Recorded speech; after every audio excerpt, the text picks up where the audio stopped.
एक लड़का के नए नए बियाह भेल आ लड़का कनी सोझमतिया विचार भेली ससुरारि जाय के ओकर मतारि कहलके है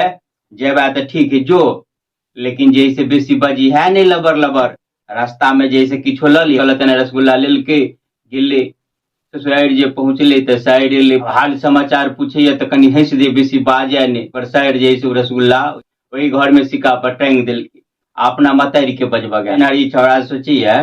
रसगुल्ला तक किनलिए लेकिन चिखलिए नहीं केहन छली केहन नहीं। तो टप दनी सिक्का पर से रसगुल्ला निकाल का आ पट दनी जे से मुंह में धो ली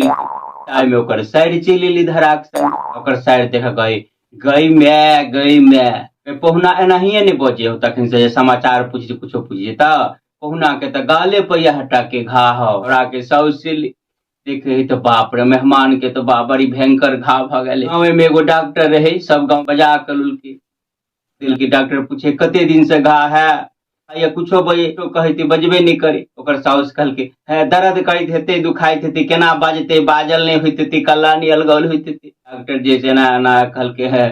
मुंह तो कतौ नहीं बुझा रहे ओनहा घा बुझा रहे चीर का बहावा पड़ते था चीर के में से निकाले रसगुल्ला के जे खुंडी सब जे निकले तेना के सबके देखल के देखियो कट पीज भगल छले तर में।